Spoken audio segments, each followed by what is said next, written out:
Hello, everyone. This is Tom Ahern, and I am your volunteer presenter today. I wanted to emphasize that because I just love Boys and Girls Clubs. I've had them as clients. It is an amazing program, and I totally believe in it. When somebody said, would you do a webinar, I was thrilled. And here we are today. Now, what you're looking at is the title slide, and you may be wondering, why Joyce W. there occupies it. When I went to your main, the national website, this was the prominent banner at the top of the website, the Youth of the Year award. And because today is about words and which words you use in your donor communications in order to raise more money, and that is today's goal, is to show you how to raise more money using words and pictures, nothing different. It's just the choice of words and pictures.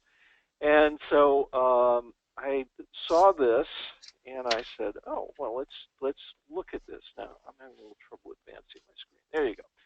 Okay. First, a little data. Giving USA, which annually looks at all the charity that's done in the United States and publishes a chart, and it basically never changes. It's what you see on the screen here. You'll notice that individuals are giving almost 3/4 of the money that goes to charity. Corporations are, a slice.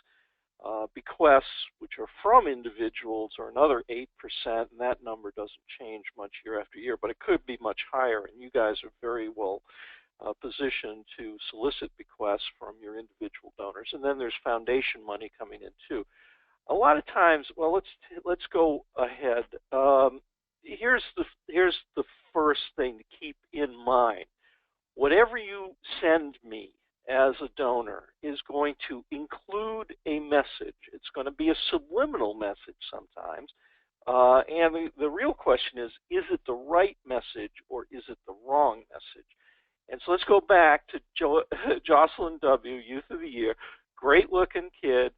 But what is here on this homepage? So you arrive here, this is the national, it's not the locals. And you see Disney, featured there. The Youth of the Year Award is sponsored by Disney, so you don't need my small gifts.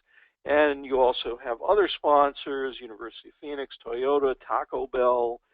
So you're saying over and over you don't need my small gifts. And maybe for the national website, that is appropriate.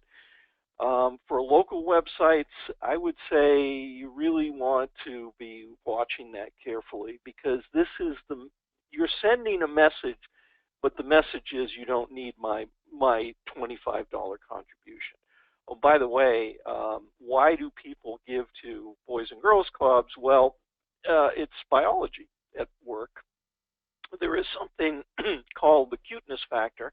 And if you go to Wikipedia, you'll find a fine scientific article about what the cuteness factor is. Essentially, biology has built into our species, and really very few species, this automatic response when we see something that is young and vulnerable. It kicks off a set of responses in our brains, they're all built in, they're autonomic, and if we're asked to help, we are inclined to help. And so raising money for kids' causes, while there is no easy fundraising, it is slightly easier because they are kids and we see them as cute. Now, I click through because it said learn more, and I wanted to learn more, and I learned more about Jocelyn. And it's a great story. She lived in a community with drugs and crime and gangs. She found stability behind her club's Blue Door. It was nicely written. The encouragement she got there, she excelled in school, went to a private school, got awarded a scholarship, and blah, blah, blah. And she's going into plans to study journalism at the University of Southern California and become a journalist, a lawyer, and an entrepreneur. So she is an incredible before and after, or born into this zip code, maybe starved a little bit of the privileges that would if she had been born into a different zip code, and yet look at what the club has done for her. Now, all fine and good, but you read through this, and absolutely at no place do donors play any role in this. So the club, takes all the credit. This, because it's, here's this, you've got this star child, and a lot of people will click through to learn more about her, and they'll be delighted to see what her life story is so far. This is what you might call a high visibility location. And in high visibility locations, the things that people are most likely to click on, you want to be always pushing a donor-centered story. That is, the donor is making the difference. Now, I'm going to explain this repeatedly so that by the end I hope everybody will understand what I mean by donor-centered. First, though, let's look at how big a role charity does play at the local level, not at the national level. And so I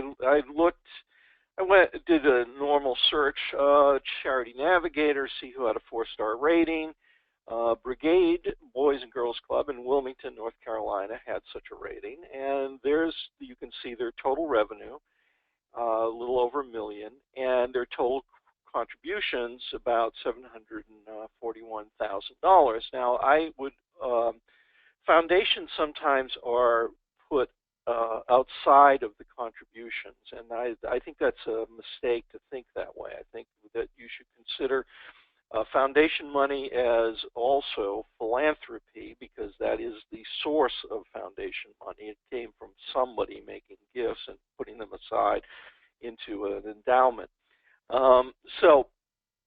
The bottom line here is, I mean, it's not, if you had 1% of your income coming in from contributions, well, celebrating the donor's role would probably be a distortion.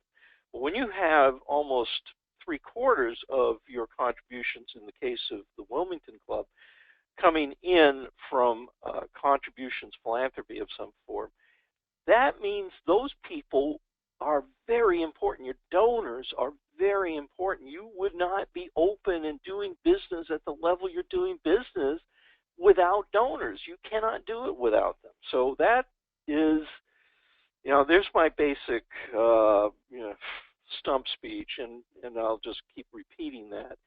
One of the things I see, because I look at hundreds, probably over the course of years, thousands and thousands of pieces of donor communications work, for the books I've written and all the rest of it, and I analyze this stuff all the time. People are always asking questions.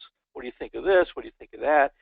And I've noticed I see so much. I notice trends. I notice practices that are kind of industry problems. And one of the practices I notice is that we're sending the wrong message out. Do they even know you're a charity? And I wouldn't guess that from, you could say, oh, they could read it between the lines, but that is bad marketing. Marketing, you don't put anything between the lines. You make it loud and clear that you are a charity, because inertia is your real problem in fundraising. Getting people to actually act, make a gift, and help you is hard. It's so much easier not to do anything. I'll just sit here on the couch and somebody else will take care of it. And why would I think somebody else would take care of it? Well, let's look at 2 pages from 2 different donor newsletters. And on the left is one for a animal shelter up in Canada. And on the right is Dana-Farber Cancer Center, which is in Boston. It's internationally recognized. And on the left, what do we have? Now, I can tell you from eye motion studies, the first thing people will look at are the photos. We know this, so it's predictable. And what they will see here are 3 big check photos, that convention from fundraising. And so they're saying, oh, well, you got all this money. Okay, I guess I don't have to give you any.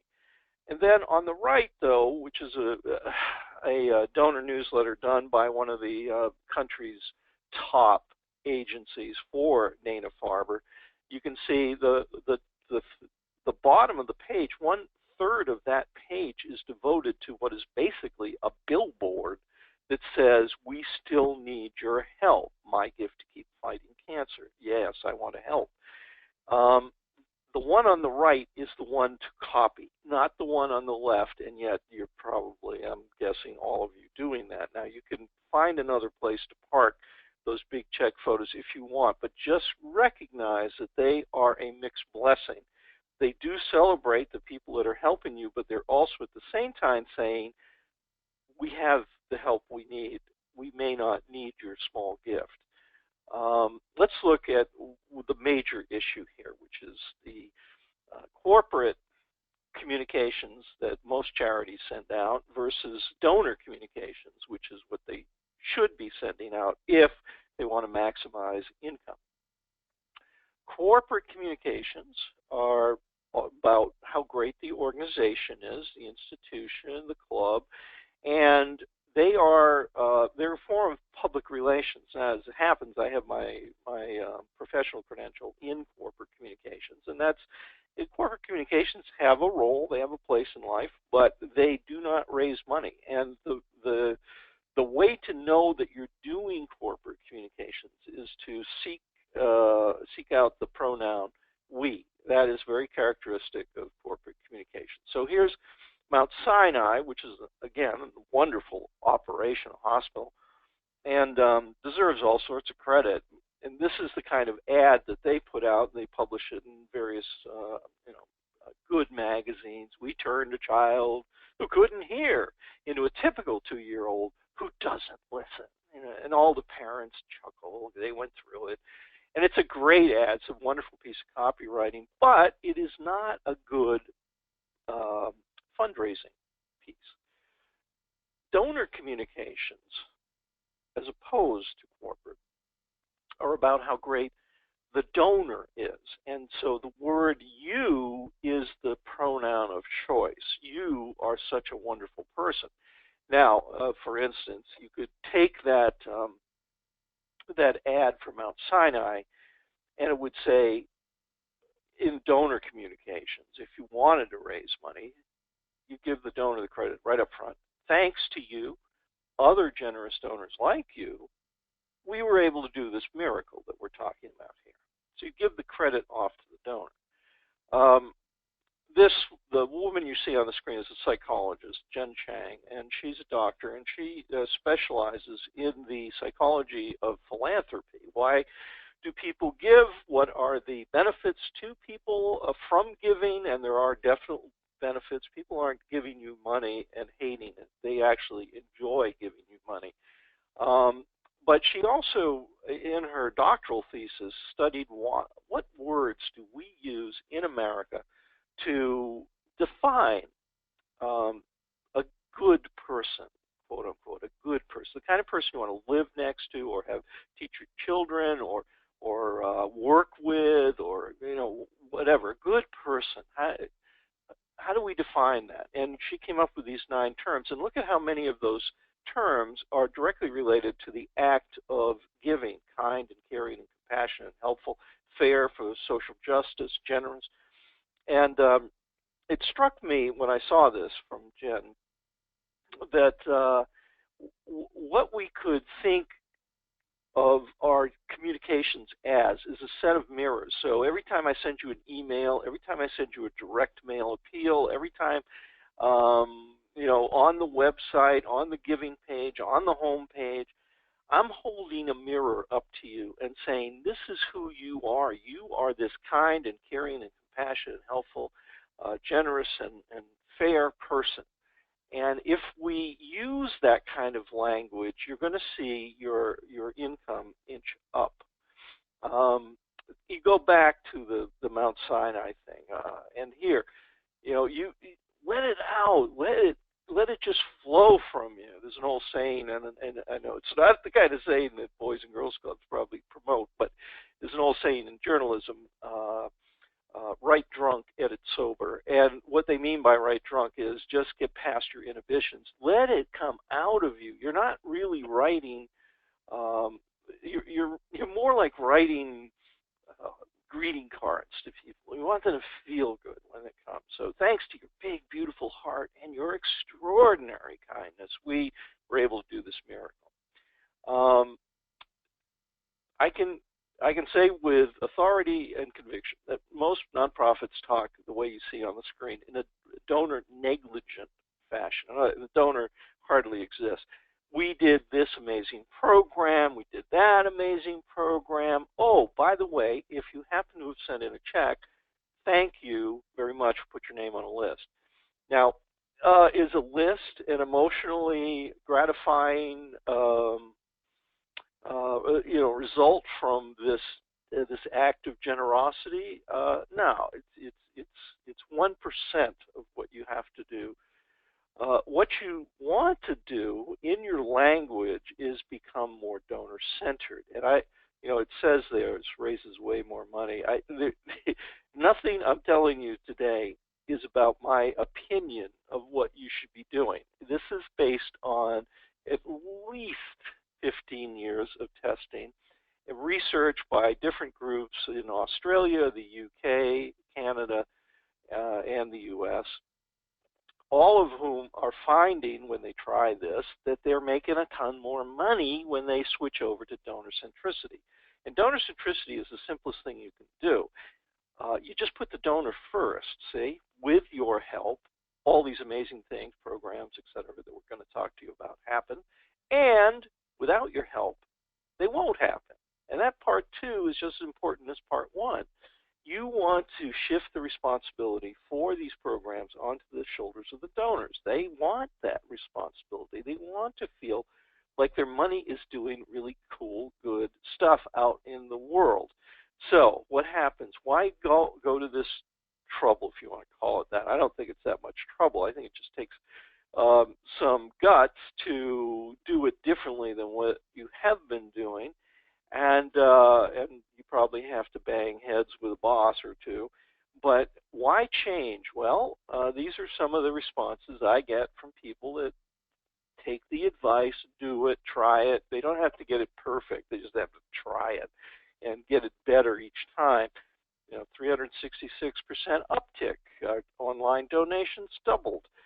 Here's a small charity in Missouri, International Crisis Aid, your blogs, etc., the advice, this donor centricity stuff helped us raise more than $9 million since we started following you. Oh, in just 4 years, our Legacy Society doubled in size. This was our best year ever. You want this to be the thing you report to the board every year. This is our best year ever, thanks to our intense program of donor centricity in all our publications, on our website, digital and print, speeches, whatever. Whenever you're at a place where my eyes and ears might encounter your message from a club, you should be talking about how important donors are. Now, here's Angel Aloma, he's the ED of Food for the Poor. And Food for the Poor is interesting because they're big now, but they started as a small faith-based group and to provide food aid to Central and South America. Now they've gone so big that they do much more than food aid.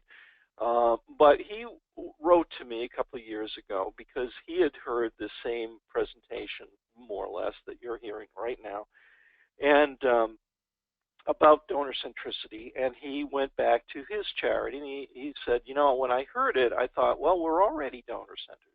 But when I reviewed all our materials, I realized we really weren't that donor-centered. And so I, because I'm the boss, I said, we're going to do it differently. And he was writing to thank me. Nothing I did. It's his execution, of course, that mattered. And the idea, which I don't take no credit for, donor centricity is an outgrowth of customer centricity, which was discovered by marketers back in the 1950s. It's not a new idea. And so Angel is saying, we not only did our agency not shrink during the Great Recession, we grew during the Great Recession. They are now $1 billion charity, and he's giving credit to one thing: donor centricity. So I'm urging you to understand that this simple change is the secret to opening a door to lots more riches. What you're looking at here is an acquisition appeal from a hospital, and it is for it goes to people that have been released as patients, and it asks them to make their first gift because philanthropy is so important to a community hospital. What the results were, you can see on the screen. This is the manager of the program writing me to say that we've gotten over 10,000 new gifts, basically new donors, over 10,000 new donors from this one letter alone. And what is this letter actually about? Because if you were a novice letter writer and a hospital said, well, okay, we want you to write a direct mail appeal for us, what would you talk about? You'd talk about how great the hospital is, right? And hoping that people would say, well, you're such a great hospital, I guess. You're the people I should give my money to. But that isn't actually how life works. That gets you the least amount of money, talking about how great you are. What this letter does, as you can see, is it just talks about how important donors are over and over and over and over and over and over and over. The hospital is just kind of, I mean, not beside the point. People use this hospital. It is their community hospital, but it's kind of a given that you're good at what you do. What I need to feel, and it's very important that feel is what you're aiming for, is a sense of accomplishment, a sense of belonging, a sense of I'm doing something good for other people. One of the words that is so important and is the first easy test you can apply to all of your stuff is the you test. You know, how often do we use the word you on the page? Because you is the pronoun of choice. It keeps me reading, and I circled each instance in this particular record-breaking letter. By the way, this letter was just written up in the New York Times in the Sunday edition this past week as an example of how you should write appeal letters. So it has the New York Times imprimatur. And look at how many times the word you appears. Every time you see a red circle, it is the word you. That is intentional. That when I'm writing these letters, I'm constantly revising them. I'm selecting all the black U's and turning them to red U's so I can see them easily. And when there are paragraphs that do not have the word you, I rewrite the paragraph automatically. So here, this is from one of my local clubs, my love, the Pawtucket Boys and Girls Club, rose like a phoenix from a financial disaster, and now it's just opened its new facility, and it's just an amazing club in a city that needs a club. And here's their online giving page, and blah blah blah. The club depends on the generosity. That's pretty good. All these people, partners, supporters, and investors, and calling them other things than donors is not necessarily a great idea. Just because what am I to you people? I mean, if a donor is the most common word, you use it. But that's beside the point. It's each is vital to the. So it is donor centered. We are honored by the strong commitment. It is donor centered. It just never uses the word you. So it's not personal, and it doesn't close the distance. It's a business statement. It doesn't bring me in. It is not taking any risk with being personable. Let's go back now. We're gonna do a very quick overview of donor communications 101. What comprises donor communications? Well, it's simple. You ask for my help, you thank me for that help, and then you report back to me what you did with my help and the help of other donors. That's the whole business, and there's nothing else you have to do, digital and print. So as you can see, appeals, thanks, and newsletters work together. Now, the problem is that charities are um, mindlessly focused on the asking part. That's what they care about, is putting more money into their banking account. And the part the donor cares about is the other stuff. They don't care about the money. People give you their surplus money. They're not giving you the money they need to live on. So they can, that isn't really what is your connection to people. What is going to be your connection to people and why they will stay with you. And retention is a huge problem in this country.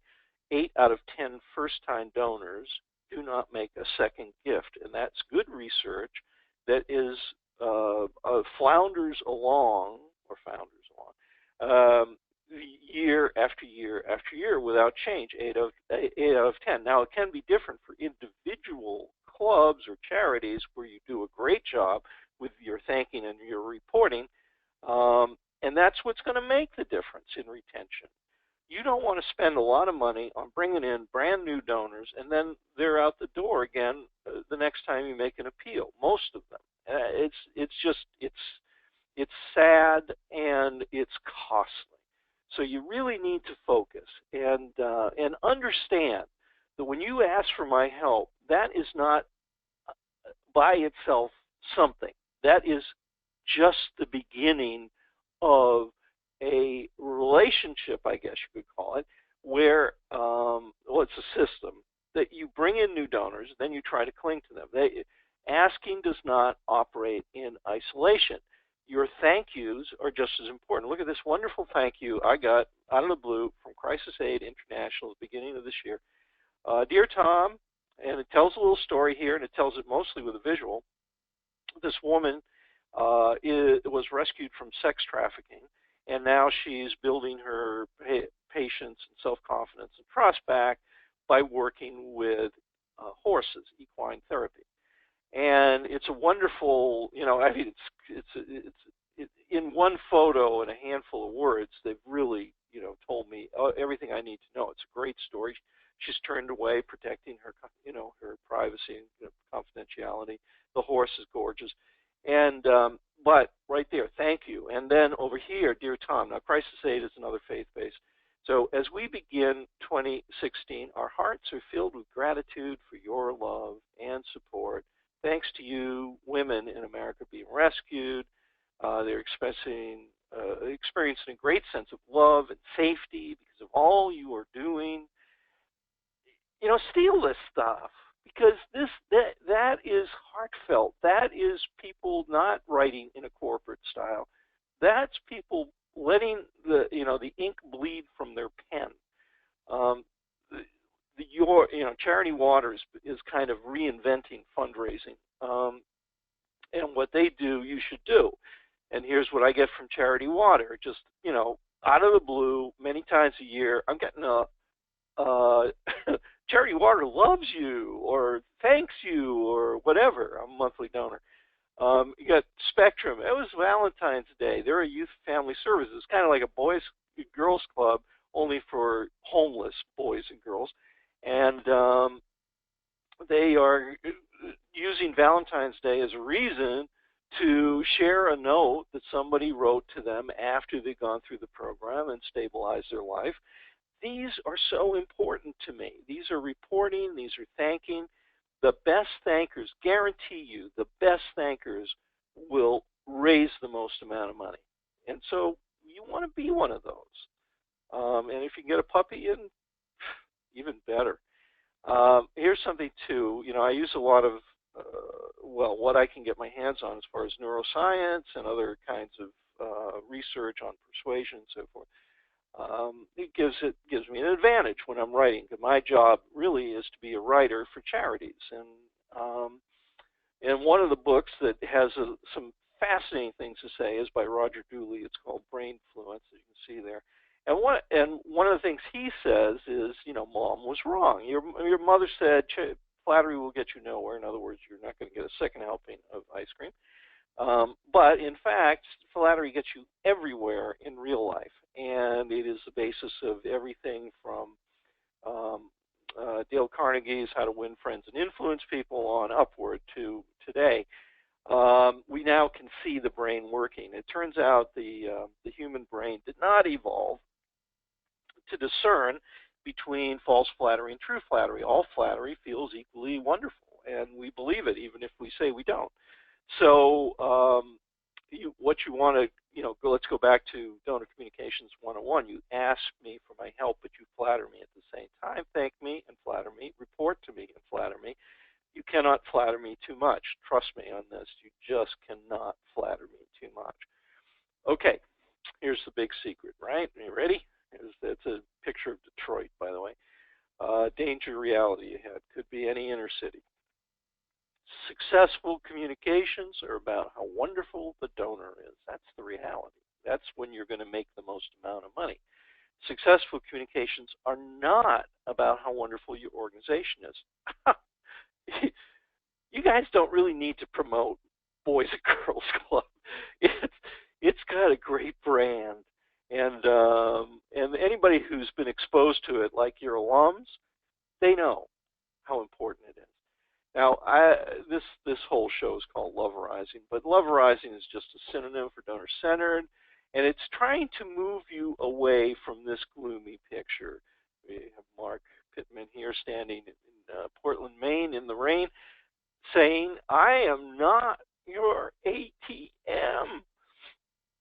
And so many charities, preponderance, the vast majority, including you,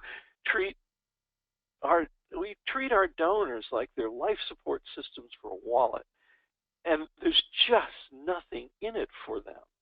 No wonder they go away so fast. Okay, so you're writing to somebody. Who are you writing to? Let's look at this. This is good data from TrueSense, which is one of the nation's largest direct mail firms. And TrueSense has, sits on a amount of data. You can see here that the biggest slice of pie, donors by age in the U.S., is 65 and older. The next biggest slice of pie is 55 to 64. So between those two, you get about 2/3 of American donors. Now, why is that the case? Is it just old people are more generous? No, people age into giving, and it happens around age 55. Up until that point, they have lots of other things to spend their money on. Charity is one of the smaller things that they spend money on. But as they, have acquired their house and their cars and their kids went to college, then it frees up some money, and that's why you see this 65 and older phenomenon. People, as I say, it's not that millennials aren't generous. They are extraordinarily generous. They're just spending their money on all sorts of other things, building a life.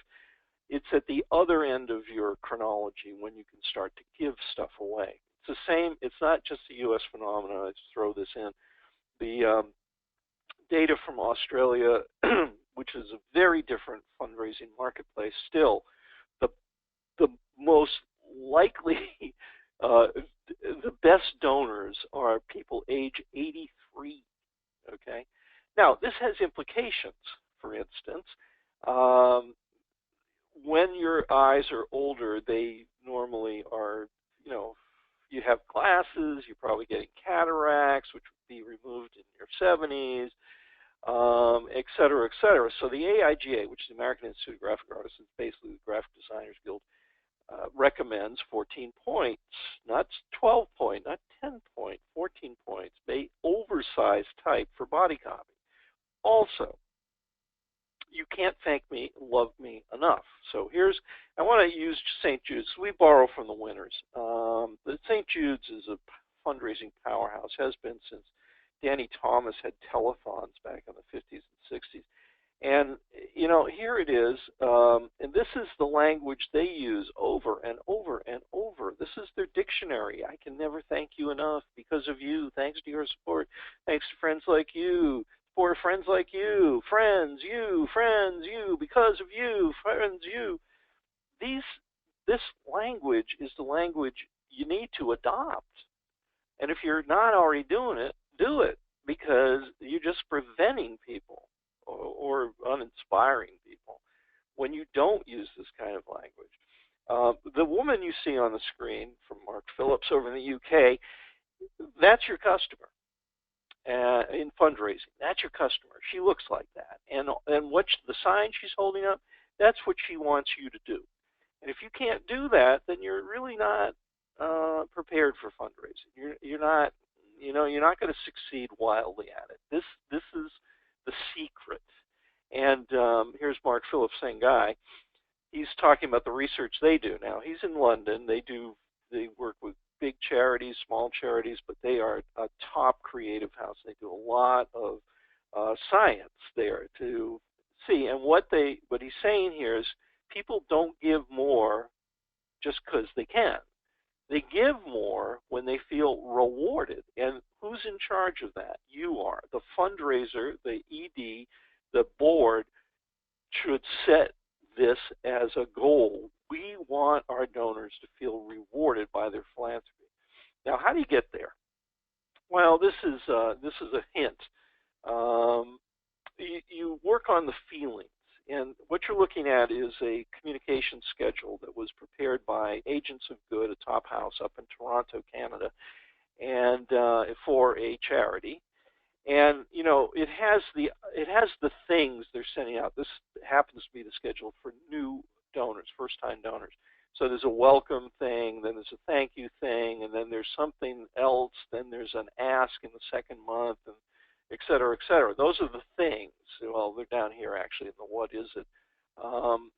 But each thing, the thank you letter, has also attached to it the feeling we're trying to get across, and that would be, why am I saying this to you? Well, I want you to see us as sincere.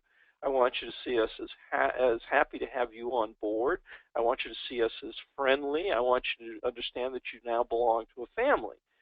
Those are the feelings they're going for. And when you think this way, what kind of emotions can we stir in the person on the receiving end of our communications? Wow, do you make more money? Basically, if you're sending me any kind of thing in the donor communications virtuous circle, an ask or a thanks or a report, it's coming into the privacy of my home or my head, the privacy of my head. And why in the world are you here? Are you going to be the bad guest or the good? It's your choice. Most charities unwittingly choose to be the bad guest. They come in, sit down on the sofa, and for 20 minutes talk about themselves. The good guest comes in, sits on the sofa, looks around, says, "Oh God, I love your home. You have done amazing things here. It feels so warm and feels so welcoming. You must be a wonderful person," etc.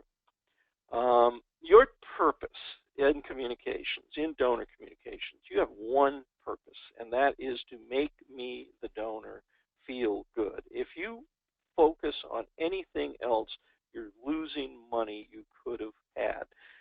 What makes me feel good? Well, all sorts of stuff. You can entertain me. You can tickle my cuteness factor with pictures, great-looking pictures of kids. You can make me happy. You can make me feel important. You can surprise me with new information that I didn't know. You can make me feel proud of myself. All these things. This is the one. Print out this one slide. Put it next to your computer. This is your magnetic north. Your thanks, your newsletters are where you come into the privacy of my home and you hug me. Now, don't be afraid. Don't be ashamed. Don't be a withholder. You want to come in and really give me a bear hug. Now, it's not going to be in real life, so it's going to be in words and pictures. Now, let's get even further down into the weeds, which is donor land and the obstacles that you have to overcome. Let's repeat. Without the word "you," there is no hope. And I don't mean you in the small type. I mean you everywhere, and particularly in the big type. So here's a donor newsletter for a military charity. It helps returning servicemen and their families, or servicewomen and their families. They've been deployed, they're coming back, they don't make a ton of money, and they often have financial problems. And so here's a newsletter reporting on what your gifts did, in the big type. You saved us, dear donor. Angelo has something he'd like to tell you. You saved us. And then we have a little bit of his story: severe wounds, a new baby coming, past due bills piling up. He needed emergency help. Help you did. Now, these are labeled, I labeled them, the gift of joy, because that is what you have to get across to me as soon as possible, within seconds. And so we got the stopwatch there to remind us it has to be that fast. And you got the big type on the frontline report from International Crisis Aid. Your generosity gave a child the gift of life. I get the gift of joy. They don't take the credit. And here's the child. Look at the stick figure. That poor child running away with his mom from, armed rebels, and he ends up in a camp, and this is what the child looks like. You open it up, 3 months later, same child looks like in full-fleshed health again, because he has been helped by me through International Crisis Aid. That's my gift of joy. Here's the letter from the executive director. Usually the dead zone in any newsletter. It's just going to be boring and predictable and public relations and happy talk. But this one has a headline. This is from Dana-Farber. As the holidays approach, says the boss, I'm thankful for you! Exclamation point. Now, I will read that because it's in a high visibility location with bold, big type. Here's Heart of the Mission. This is for homeless. And it's in Nashville, and it is an incredible operation. Michelle Brinson has brought this newsletter to a peak of performance, maybe the best performing donor newsletter I've ever encountered on the face of the earth. And it's down in Nashville, and every issue is kind of the same. You see here, you have a beautiful photo of real people who are being served by the mission. Then you have this headline here: against his white shirt, you've given this mom and her son hope. And that's the very simple message that's on every issue. So here's same publication. It's a print newsletter. Hope for Tomorrow, how your gift gave Sandy a new life. Here's how your gifts changed Jerry's life. There's Jerry. Well, look at the bottom line here. This newsletter by itself, this newsletter with the envelope that's inside and the gifts that come in online because of this newsletter, raises more than $2 million yearly for the homeless, for people I don't know. This is not an accident. This is not because Nashville is especially generous, although they are, probably, maybe. This is because of the good work of Michelle Brinson delivering to the door, and this goes out monthly, delivering to the mailboxes of their donor base every month the gift of joy. The pleasure of knowing I'm part of something worthwhile, that my contributions, my support, my investment, all those words we use to kind of, disguise what's being done here, though it's making a difference to real people, but you see them. They're beautiful photos. We live in a bad time, for communications, because of the problem with our attention span basically got blown up when the smartphone was introduced, and social media. So you have to be really good at being really fast. And this is a documentary photo, mail flow at my house. You get the side table, you get the mail, and you get the recycling bag. Between the side table and recycling bag, you have 1 to 3 seconds to interest me. That's it. You're not going to get any more than that. I don't care who you are. This is science. This is not estimations or fantasies. This is science.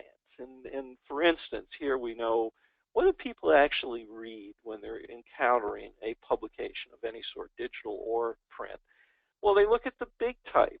They look at the artwork, the photos and the artwork. Everybody looks at those. pretty much. Headlines, more than half look at those. Short things, look at that. Captions next to the photos and the artwork.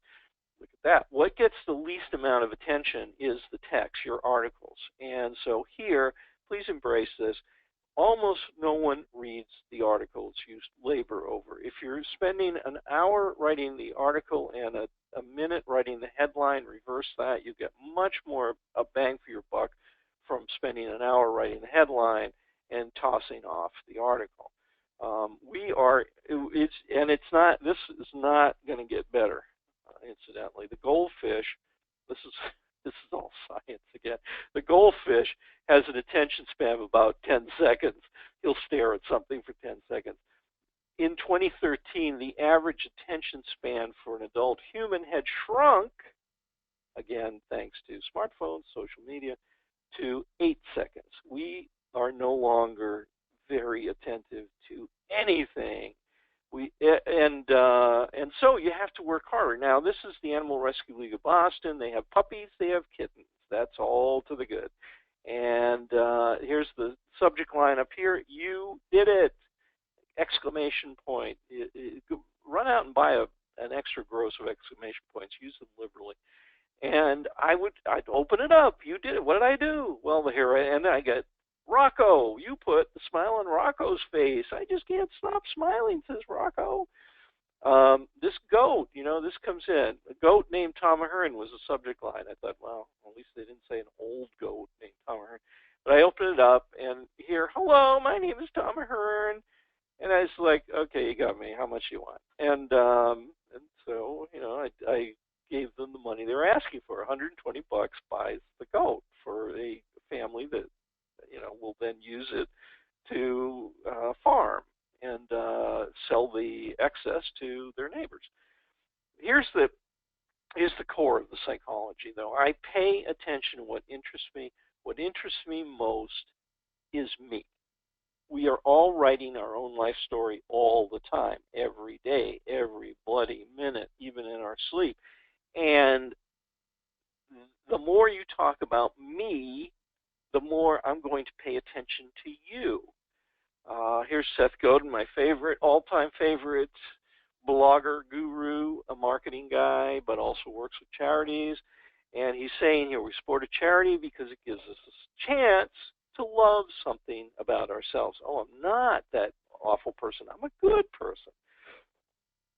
Also, why do we give? Because people like us do things like that. We have this idea that if we want to be, go back to Jen Chang's words about what defines a good person. Who am I? Well, my self-image is telling me I should give because people like me, good people like me, do things like that. People like me in my congregation do things like that. People like me from my university do things like that. People like me in my community do things like that. So let's go. Let's look at the secret again. Your successful communications, that is the ones that make the most money, are about how wonderful the donor is, not about how wonderful your organization is. Seth again. The story is about the donor. When I give to a good cause, I am buying a story. I'm adding to my own personal story. And that's what you need to reinforce. Here's some of the thoughts that might be in my head. None of these are Boys and Girls Club, but, I'm a decent person. Maybe that is. I'm following the scriptures. Maybe that is. I mean, if so many clubs are in inner cities where kids do not, come into the world nested in a bunch of privileges, I'm helping those people. I'm helping those kids overcome the fact that they were born in the wrong zip code. But here's the other secret. This one's so important. You actually have to do it. You can have listened to this and go, yeah, that's great. We'll get around to that next year. But you never do. Then you will not see any benefits from having wasted an hour with me. However, if you do actually take the leap, take the risk, whether you believe it or not, I didn't when I first started doing it, but then I saw the results and very happy with the results. you may realize what Gillette Children's Hospital out in St. Paul realized. You're looking at two issues of their donor newsletter. One is what they used to send out, and the one on the right, Sawadi says thank you, is what they started sending out. And on the left, let's zoom into the headlines because that's what matters, the big type. So you get the picture, and I look at the picture, and I look at the big type. At Gillette, medical pioneers set the standards for spine care, and that's pure corporate communications, how great the organization is. Now, they are great. Don't misunderstand me. I'm not picking on Gillette because they're not good at what they do. They're fabulous at what they do. But it isn't how you raise money. So the new newsletter started to focus on the kids served. That actually wasn't different, but what they did do differently is the headline. Zawadi says, thank you, donors. You helped a Tanzanian girl stand tall on her own 2 feet. Zawadi, go back, Zawadi was born here with her feet pointed backwards, clubfoot. And at Gillette, they turned them around. So they're pointing in the right direction. Here's Zawadi. She went shopping to the Real People's shoe store, and she's got some new purchases there, so she's pretty happy. And sorry about that. And she's given all the credit, not to the doctors. In the article, it's to the doctors, but nobody's reading the articles. She's given credit to the donors. And here's what happened. Between one issue and the next, they had a 1,000% jump in revenue, donor revenue, charity. They used to be getting 5,000 or so every time they'd send out a newsletter. Now they got 50,000 instead because the donor got the credit. And that's what you can expect when you stop doing what you probably are doing, I'm guessing 98 to 99% of you, and start doing a donor-centered communications program. So, last word, please stop staring at my wallet. You make me uncomfortable. Why do I always open the emails from this particular charity that I've supported for years, Nyaka in Uganda, which helps kids whose parents died from AIDS and HIV? Because they always talk to me, dear Tom, your student is shining. They tell me what a great person I am. And I'll never stop giving to them as long as they continue that. Okay. I don't see any questions. So that's the end of the presentation. If you have a question, you can type one in. We got 12 people in attendance, so you have my full attention. 2 of those people are gone. And then there's me, and then there's Heather. Any questions? Any questions? No questions? Questions? I hope you've all gone out and voted. Heather and I both voted early, and I got to tell you, there was a crowd at the polls. So I think this could be a year where you see a very heavy turnout. We'll see later tonight. Okay, don't see any questions, so I'm going to. Oh, what's the best? So here we go. June Crow. Hi, June. Oh, there's Paula. Oh, okay, let's take a look at some of these questions. Let's see. I think I just did something bad. Okay, let me. How many letters per year? June, I screwed up and deleted your question. Could you type it in again? But Paula, how many letters per year would you send to donors? Okay, there's no great rule here. It's an interesting discussion point. I would say basically I would send 3 appeals a year to people who are already donors. Those would be called renewal letters. And I would send out at least 1, if not 2, acquisition letters a year to people in your community who haven't given before. And that's a minimal program. A charity, at a conference, I heard a charity talk about. They did a test because they just wanted to see when would people just give up on them and stop sending money. They found that they could send out 21 appeals in the course of a year by mail, and continue to get response. And thanks, June, for retyping that. I'm going to go to you next. Most charities, though, if they're guilty of something, they're guilty of under solicitation, not over solicitation. They, can barely get out one solicitation a year, which is pathetic and is just not a fundraising program. It's not even minimal. So let's look at June. Why go through the trouble of doing newsletters if no one reads the article? June, you're too analytical. You actually listened to what I said. Darn. No, just kidding. People read mostly the headlines. And when they're doing that, they're going to give you a skim that could last 10 seconds maybe. In those 10 seconds, you're going to be pumping in as much joy as you can get, that gift of joy. You're going to be doing that in every headline, and you're going to be making me feel good. Now, if I feel good, I may spend more time with your newsletter, but the point of newsletters, and this is, I think, often misunderstood, what you're doing with donor communications is marketing. It's sales. And the point is not to get people to read.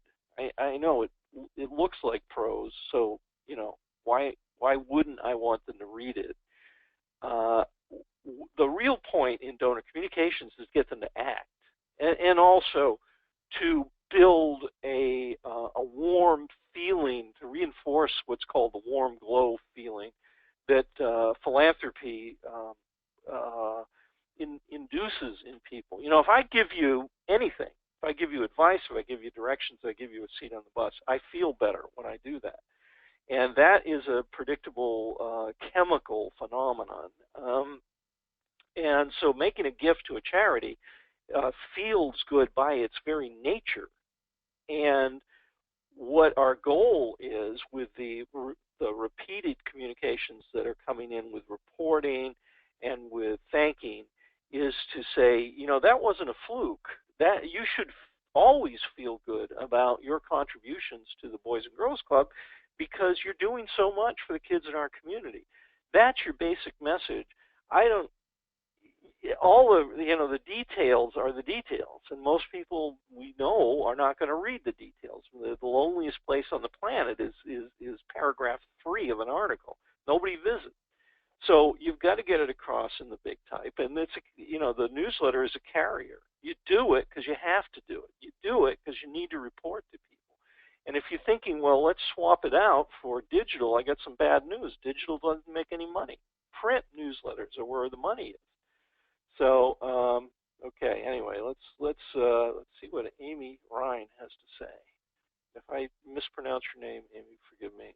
I had German for 8 years, and in German it would be Rhine. So I understand the importance of communicating efficiently. Don't know what efficiently means, but do you have an opinion on how long a direct mail appeal should be? Oh, I see what you're getting at. I've heard that with storytelling it's important to tell the story fully. Yes. I can settle this. This is a question that comes up over and over and over and over. And you'll have board members that say, we can't send out anything more than a one-page letter. I never read anything more than a one-page letter because that's horse-pucky. First of all, no one's single opinion has any value on the face of the earth. But here's the thing. Major agencies around the world, Australia, the UK, the US, Canada, I know them all. I know the owners. We all talk together. We get together at conferences, and they will all tell you that they can raise more money with a 4-page letter in acquisition mode, that is trying to get a new donor, than they can with a 2-page letter or a 1-page letter. The longer it is, the more people you bring in. Now, the provision, though, is these people are some of the best writers on the face of the earth. They can sustain a fascinating 6-page letter. I just wrote one for the Friends of the Mississippi River. It's my first 6-pager. I usually only write 2-page letters. But that's because my major direct mail client is happy with two-page letters, and they do very well with two-page letters. But I thought, well, we're going to do an acquisition letter for Friends of the Mississippi River. I should take my own advice and just make it as, crazy long. And I did. I wrote 6 pages, and they are having a terrific success with that. They're bringing in all sorts of new members and so forth. They're very happy with the results, and it's the fact in a 6-page letter. First of all, I can thank you. I can ask for your help 3 dozen times. I can thank you 3 dozen times. I can delight you with new information a dozen times. I can surprise you. I can keep you interested.